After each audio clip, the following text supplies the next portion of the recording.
Georgia, Georgia,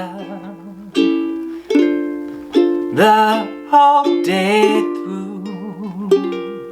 Just an old sweet song keeps Georgia on my mind. Georgia on my mind. Georgia, Georgia. The song for you comes as sweet and clear as moonlight through the pines.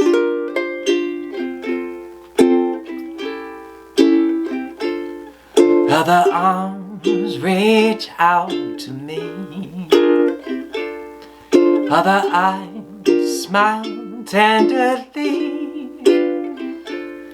Still in peaceful dreams we'll see that it all leads back to you.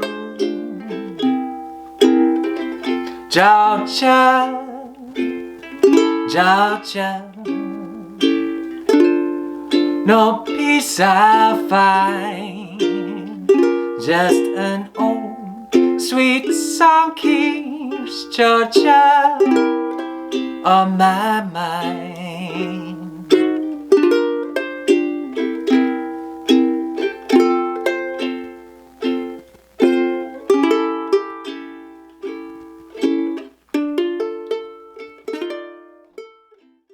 Hello friends, this week we are working on the Hoagy Carmichael tune, Georgia on My Mind. Now you're probably familiar with the Ray Charles version of that. It's by far the most popular. This tune dates back back to the early 30s when Hoagy wrote this, and I think the lasting power of it really shows how great of a tune it truly was. So let's just dive into this. It's a fairly normal tune as far as the harmony, but there are a couple funky things and some chord substitutions to talk about. So as we get to the beginning of this, we start out on F major to A seventh, going to that dominant 3 chord, which we've used on so many other tunes just to get to that D minor 7th, that 6th chord. It's acting as a sub-dominant, or the dominant of that D minor 7th chord there, giving us a nice motion to it, but also really fits the melody.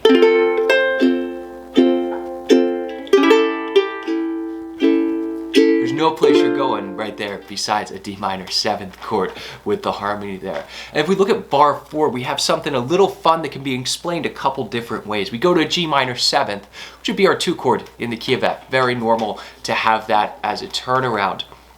But if we look at the second part of that, we go down to a B flat minor 6th, but we could also think of this as a G minor 7th with a flat 5 in there. They're really creating the same exact motion and substituting for our dominant chord, for our C7th chord in there. But let's listen to this. It gives a really nice sense of motion back to that F without using the actual dominant chord, our C7.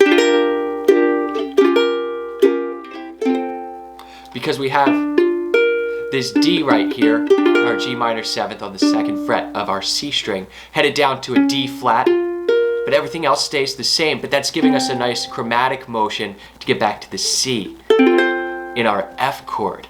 So it gives us a nice motion.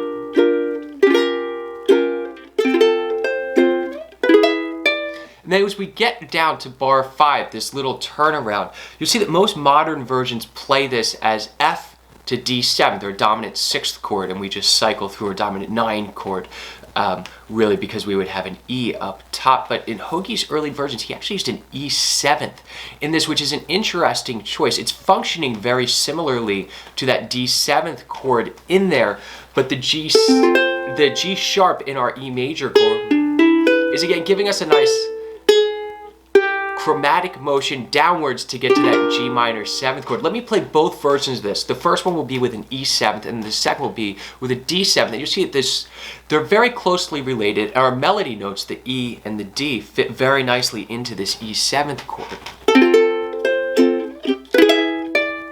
Here's our E7th, and here it is with a D9 chord. A little bit of a happier sound, but not as much tension in there, and they both resolve right to that G minor 7th chord, our normal 2 chord, and we have a C chord getting back around to the F.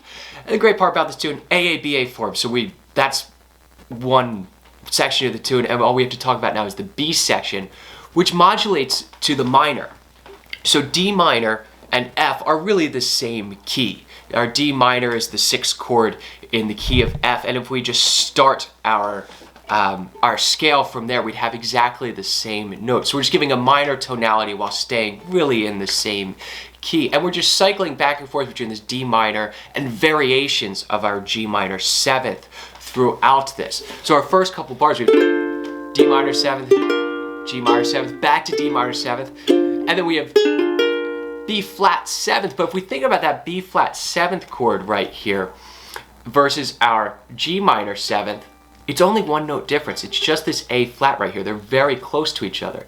Then we repeat again our D minor 7th to G minor 7th, and then D minor 7th, and this time we go to a G 7th, our dominant chord, because this B that we have right here is in the melody. So we're supporting that by changing the value of the chord. And then we come right back. We go to D minor 7th, G minor 7th again, D minor 7th, but then we have that same odd walk down that we did, that E 7th, but we have a place to go now. So if we think about D minor 7th, this is really an F chord with a D in here, right? It's an F6 chord, same chord value. As we go down to this E 7th, all we're doing again really is just having that G sharp, so that chromatic motion, but this time we're walking to an A minor 7th chord. So that E 7th is also acting as the dominant chord to get us all the way around to our 3-6-2-5 progression to get us back to the A section. Let's just listen to the harmony in this in the last line of the bridge. So it's D minor 7th, G minor 7th, and here comes that E 7th. Leads right to that A minor, D 7th, and C 7th. And one thing to note is anytime in this tune that we have a C 7th chord, which only happens at the end of the section leading back to an F. Most of the time in Hoagy's playing, if you listen to the bands he played with, there's recordings with Bix back in the day, he would play C 7th sharp 5 much of the time, which would be 1, open, open, 1. So again, we're playing with that G sharp a lot in this song. That's really giving us a strong sense of motion and tension to get through this entire thing. Now the intro section that I did in this is really just the last little part of the A section. So if you know the chords that we're using, this is actually a really easy song to put the chord melody over top of. We have our last 4 bars of the tune are A, C, E, D, over an F and an E 7th. So we can just root position F, put down the pinky on the 3rd fret of the A string, and then our E 7th, we use our bar chord one based off of our C major shape. So bar across the 4th fret, and then your E right here on the 7th fret, and then we'll resolve down to an E 7th. So this D on the 5th fret right here. So here's the first bar of that little intro.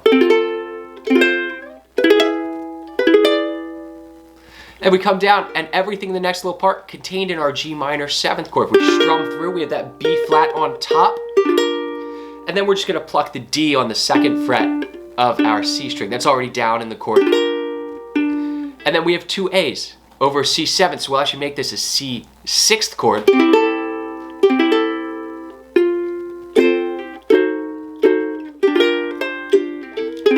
Our C 7 sharp 5. So let me play just that little chord melody intro for you.